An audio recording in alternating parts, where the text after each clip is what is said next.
मिलेरेपा ने अपनी तांत्रिक विद्या का प्रयोग करके उस घर पर बर्फ के ओलों की बारिश करा दी।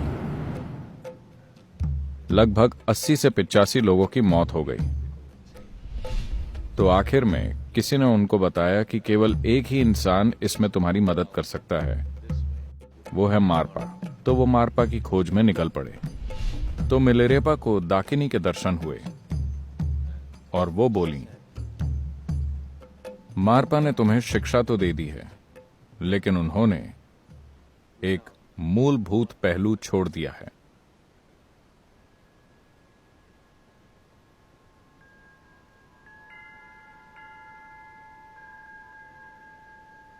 तिब्बत कई चीजों का मिश्रण है, एक संस्कृति, एक आध्यात्मिक प्रक्रिया के रूप में। यहां इस संस्कृति की कुछ महान शख्सियतें आध्यात्मिक प्रक्रिया और तंत्र मंत्र का एक मिश्रण रही हैं। मेरे ख्याल से तिब्बती संस्कृति में मिलेरेपा का एक अलग स्थान है। मिलेरेपा ने कम उम्र में ही अपने पिता को खो दिया। उनके पिता के पास अच्छी खासी जायदाद और मकान थे, मगर उनके मरने के बाद मिलेरेपा के चाचा ने उस जायदाद पर कब्जा कर लिया और उनकी युवा मां, छोटी बहन और उनके साथ नौकरों की तरह बर्ताव करने लगा। वो तरह तरह से उन्हें अपमानित और प्रताड़ित करता था और उसने सारी जायदाद हड़प ली। इसलिए मिलेरेपा अपने अंदर गुस्से और बदले की भावना लेकर बड़े हुए। जब वो किशोर अवस्था में पहुंचे तो अपने परिवार को छोड़कर चले गए। वो अपनी छोटी बहन और मां को छोड़कर चले गए और अपने चाचा चाची से बदला लेने की सोचने लगे, जिन्होंने उनके परिवार के साथ भीषण अत्याचार और बुरा व्यवहार किया था। तो वो तंत्र विद्या सीखने चले गए और उन्होंने कुछ तांत्रिक प्रक्रियाओं में महारत हासिल कर ली। जब कई सालों के बाद वो लौटे, तब तक उनकी मां और छोटी बहन चल बसे थे। ये जानकर उनका गुस्सा और भी बढ़ गया, मगर वो एक सही मौके के इंतजार में थे। उसके चाचा ने अपने बेटे की शादी तय की और उसके लिए अपने मित्रों को न्योता दिया।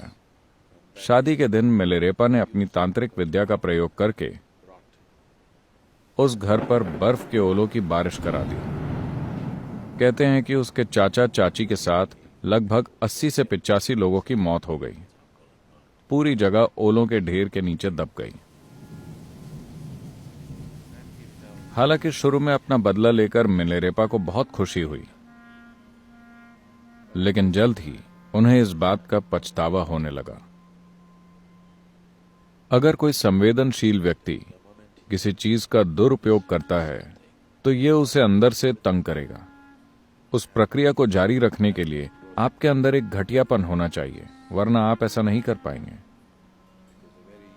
क्योंकि जीवन की प्रकृति ही ऐसी है कि अगर मौलिक रूप से दुरुपयोग हुआ है, ऐसा जमीर के जागने या फिर नैतिक कारणों से नहीं होता, बल्कि कहीं गहराई में भीतर कुछ हिल जाता है।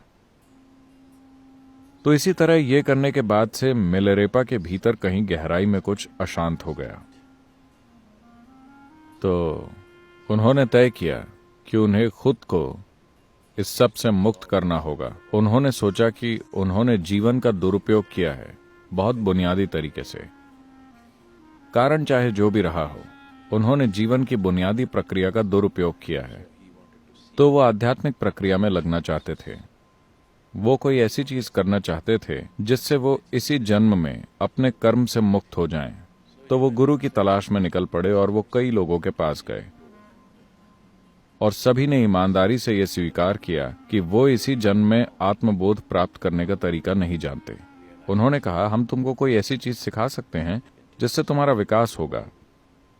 करुणा के मार्ग पर चलो, दया और प्रेम के मार्ग पर चलो। धीरे धीरे तुम एक के बाद दूसरे जीवन कालों में विकास करते रहोगे। He was not satisfied with those things. मिलेरेपा उन चीजों से संतुष्ट नहीं हुए और उस समय भी उनके भीतर गुस्से की थोड़ी आग भरी हुई थी। उनके अंदर थोड़ा पछतावा, थोड़ी नाराजगी और थोड़ा गुस्सा था। इन सब की मिलीजुली भावनाएं उनके अंदर चल रही थी। तो आखिर में किसी ने उनको बताया कि केवल एक ही इंसान इसमें तुम्हारी मदद कर सकता है, वो है मारपा। तो वो मारपा की खोज में निकल पड़े। जब वो मारपा के शहर के नजदीक पहुंचे तो उन्हें कुछ बच्चे मिले और उन्होंने उनसे पूछा। मारपा को ट्रांसलेटर कहा जाता था। उनको ट्रांसलेटर की पदवी मिली थी क्योंकि उन्होंने भारत के सभी महान तांत्रिक ग्रंथों का तिब्बती भाषा में अनुवाद किया था।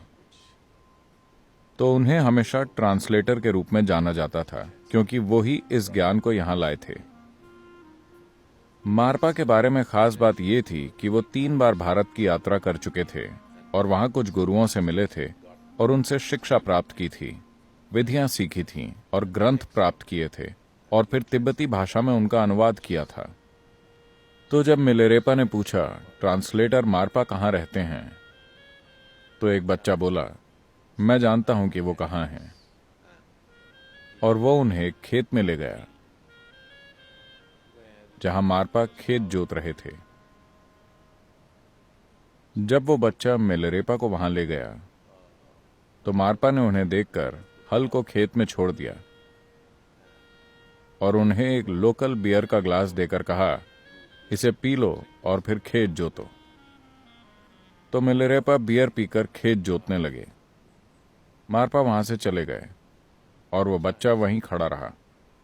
जब काम खत्म हो गया तो उन्हें समझ में नहीं आया कि अब क्या करें, तो वो वहीं खड़े रहे। फिर बच्चे ने आकर कहा, अब आप मेरे साथ आ सकते हैं। वो बच्चा उन्हें अपने घर ले गया। तब उन्हें एहसास हुआ कि वो दरअसल मारपा का ही बेटा था। फिर मारपा ने मिलेरेपा से हर तरह की मेहनत के काम कराए। मिलेरेपा ने मारपा के आगे सिर झुकाकर कहा, मैं आपसे धम्म की दीक्षा चाहता हूं, उस तरह का धम्म। धम्म का मतलब है एक विधि या प्रक्रिया जो मुझे इसी जीवन में आत्मज्ञान और मुक्ति दिलाए। मैं अगले जन्म में नहीं जाना चाहता, और कृपया मुझे भोजन और रहने की जगह देने की भी कृपा कीजिए। तो मारपा ने कहा, तुम तय करो।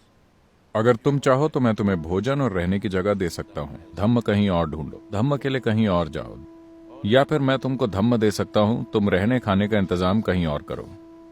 यही 2 विकल्प है। तो मिलेरेपा ने कहा, ठीक है, मुझे आपका धम्म चाहिए, मैं अपने रहने खाने का इंतजाम खुद कर लूंगा। तो मिलेरेपा बाहर भिक्षा मांगने चले गए। वो बहुत जोशीले थे और जो भी करते थे उसे कुछ ज्यादा ही कर डालते थे। तो वो भिक्षा मांगने काफी दूर तक निकल गए और गेहूं के कई बोरे इकट्ठा कर लाए। उन्होंने साल भर का गेहूं जमा कर लिया ताकि वो आराम से बैठकर धम्म सीख सकें। तो उन्होंने बहुत सारा जमा कर लिया और थोड़ा सा बेचकर तांबे का एक बर्तन खरीदा, 4 हैंडल वाला, जो तिब्बत का एक पारंपरिक बर्तन है अपना खाना बनाने के लिए। फिर इस भारी बोझ को लेकर, बहुत भारी बोझ को उठाकर उन्होंने लंबी दूरी तय की। वो मारपा के घर वापस पहुंचे और बोरे को नीचे पटक दिया धड़ाम से। मारपा उस समय खाना खा रहे थे। वो खाने के बीच से उठकर बाहर आए और बोले, ऐसा लगता है कि तुम बहुत गुस्से में हो। अभी इस गेहूं के बोरे और बर्तन की आवाज से तुमने पूरे घर को हिला दिया। लगता है कि अपने चाचा के घर की तरह तुम इस घर को भी गिरा दोगे। निकलो यहां से, बहुत हुआ। तब मिलेरेपा गिड़गिड़ाए, आपके कहे अनुसार मैं अपना खाना ले आया, ये बहुत भारी था तो मैंने गिरा दिया। तो मारपा ने कहा, मैं कुछ नहीं सुनूंगा, जाओ तुम, क्योंकि तुमने बोरे को ठीक से नहीं रखा, तुमने उसे नीचे पटक दिया, तुम लायक नहीं हो। तो तुम बाहर रहो, सारे काम करो, मेरा खेत जोतो, मेरे घर की सफाई करो। वो सालों तक ये काम करते रहे। बीच बीच में दूसरे लोग मारपा से सीखने आए और उन्हें कई चीजों की दीक्षा दी गई, मगर मिलेरेपा को एक भी दीक्षा नहीं मिली, एक भी शिक्षा नहीं मिली। वो बस कड़ी मेहनत करते रहे। More than 8 years he worked without a single teaching or initiation. 8 साल से ज्यादा उन्होंने काम किया बिना किसी शिक्षा या दीक्षा के। बाकी सभी वहां एक दिन के लिए आते और दीक्षा लेके चले जाते, लेकिन वो इंतजार करते रहे और करते रहे, हर किस्म की कड़ी मेहनत करते हुए। एक दिन वो चुपके से अंदर आकर ऐसे एक सत्संग में बैठ गए जहां उन्हें बैठने की अनुमति नहीं थी। मारपा आंखें बंद करके बैठे थे, तो वो चुपचाप दूसरे छात्रों के साथ बैठ गए दीक्षा मिलने की उम्मीद से। मारपा आंखें बंद किए बैठे थे। उन्होंने अपना डंडा उठाया, आंखें बंद किए हुए ही मिलेरेपा के पास गए और उनकी पिटाई कर दी। मिलेरेपा लोगों के बीच बैठे थे। मारपा आए और उन्हें अच्छे से पीटा, घसीट कर बाहर ले गए और उठाकर बाहर फेंक दिया।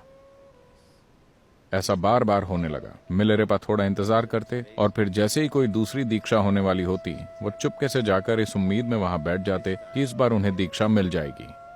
इस तरह 13 साल से ज्यादा बीत गए, लेकिन उन्हें कुछ भी नहीं मिला। तब एक दिन उन्होंने मारपा की पत्नी से याचना की, जो मिलेरेपा से सहानुभूति रखती थी और उनकी मां की तरह थी। वो गिड़गिड़ाए, कृपया आप मारपा से कहिए कि वो मुझे कोई दीक्षा दें, बस एक शिक्षा, एक छोटा सा ध्यान। मैं कुछ भी नहीं जानता, इतने सालों से मैं यहां ऐसे ही बैठा हूं। तो उन्होंने मारपा से इस बारे में बात की। मारपा ने कहा, ठीक है, लेकिन पहले उसे मेरे बेटे के लिए एक घर बनाने दो। उसे अकेले ही घर बनाना होगा। मैं 3 कोने वाला घर चाहता हूं। तो मिलेरेपा ने 3 कोने वाला घर बनाया। इसमें 2 साल लगे। फिर मारपा ने उसको देखकर कहा, 3 कोने वाला घर मेरे बेटे के लिए ठीक नहीं है, 4 कोने वाला घर बनाओ। मिलेरेपा ने 4 कोने वाला घर बनाया। फिर मारपा बोले, ये अच्छा नहीं है, 5 कोने वाला घर बनाओ। इस तरह कई साल बीत गए। वो अकेले ही काम करते हुए हर जगह घर बनाते रहे। तब मारपा ने कहा, यह ठीक है, लेकिन अपने बेटे के घर के लिए मुझे 60 फीट ऊंचे बुर्ज चाहिए। तो मिलेरेपा ने घर के चारों कोनों में 4 60 फुट ऊंचे बुर्ज भी बना दिए। अब तक मिलेरेपा की उम्र ढलने लगी थी। फिर एक दिन वो मारपा की पत्नी के पैरों पर गिरकर गिड़गिड़ाने लगे, आप कुछ कीजिए, मेरी जिंदगी बीतती जा रही है, मुझे अभी तक एक भी शिक्षा नहीं मिली है, ये क्या है?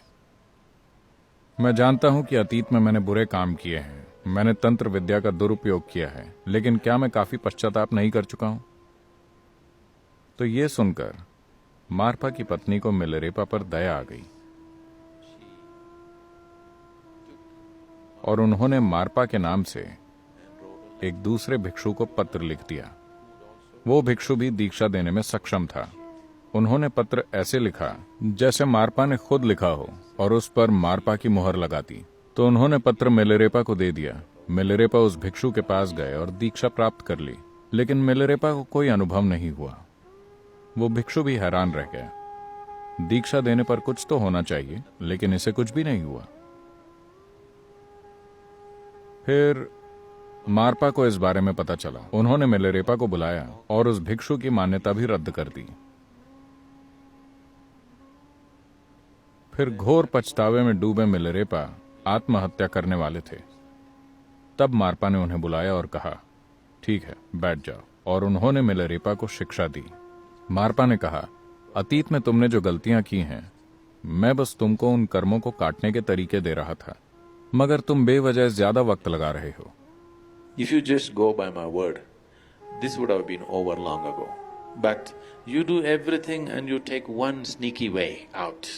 अगर तुम मेरे कहे अनुसार चले होते तो ये बोझ कब का खत्म हो गया होता, मगर तुम सब कुछ करते हुए बीच में एक चालाकी वाला तरीका अपना लेते हो। सिर्फ उस चालाकी की वजह से तुमने हर चीज को कई सालों तक टाला है, लेकिन अब तुम्हारा पछतावा तुम्हारे अंतर मन को छू रहा है। तुम इसके लिए जान भी देने को तैयार हो। अब तुम तैयार हो। फिर मारपा ने उन्हें दीक्षा दी और तीसरे दिन ही मिलेरेपा को दाकिनी के दर्शन हुए। आपने दाकिनी के बारे में सुना है? तांत्रिक तकनीक में चीजें करने के लिए हर चक्र के लिए एक देवी की रचना की गई थी, एक स्त्री स्वरूप जिसे प्राण प्रतिष्ठा द्वारा जीवंत बनाया गया, जिसे मदद के लिए बुलाया जा सके। इन शक्तियों की मदद के बिना कोई भी तांत्रिक कोई महत्वपूर्ण काम नहीं कर पाता। तो मिलेरेपा को दाकिनी के दर्शन हुए और वो बोली, मारपा ने तुम्हें शिक्षा तो दे दी है, लेकिन उन्होंने एक मूलभूत पहलू छोड़ दिया है जो उन्हें खुद भी नहीं पता। जाओ और उनसे पूछो कि वो जानते हैं या नहीं। तो वो मारपा के पास पहुंचे। मारपा ने उन्हें देखकर कहा, तुम यहां क्यों आए हो? मिलेरेपा ने कहा, दाकिनी ने आकर मुझसे ये कहा है। मैं नहीं जानता कि यह सच है या मेरी कल्पना है, लेकिन ऐसा ही हुआ है, तो आपसे पूछने के लिए मुझे आना पड़ा। मारपा ने मिलेरेपा के सामने सिर झुका दिया और कहा, मेरे पास भी ये ज्ञान नहीं है, तो चलो भारत वापस चलते हैं। वो दोनों मारपा के गुरु से मिलने के लिए भारत गए, जो नेपाल और बिहार की सीमा पर कहीं रहते थे। उन्होंने चलकर पूरा रास्ता तय किया। वो वहां गए और जब मारपा ने अपने गुरु को यह बात बताई कि दाकिनी ने आकर कहा है कि ये एक शिक्षा नहीं दी गई है, गुरु ने उनकी ओर देखकर कहा, यह तुम्हारा नहीं है, ऐसा तुम्हारे साथ नहीं हो सकता। तुम्हें यह बात कैसे पता चली? तब मारपा ने बताया, यह मेरे साथ नहीं बल्कि मेरे एक शिष्य के साथ हुआ है। तब गुरु तिब्बत की ओर मुड़े और अपना सिर झुका दिया। उन्होंने कहा, आखिरकार उत्तर के अंधकार में एक छोटा सा प्रकाश चमका है। फिर गुरु ने मिलेरेपा और मारपा दोनों को बुलाकर इस जीवन में संपूर्ण आत्मज्ञान प्राप्त करने की पूरी शिक्षा दी और वो दोनों वापस लौट आए। मारपा, जिन्होंने एक गुरु के रूप में शुरुआत की थी, अब मिलेरेपा के शिष्य की तरह बन गए। मिलेरेपा तिब्बती संस्कृति में एक चमकता हुआ प्रकाश बन गए। कई चीजें जो पिछले 300-400 सालों में तिब्बती संस्कृति में की गईं, वो मूल रूप से मिलेरेपा के काम पर आधारित है।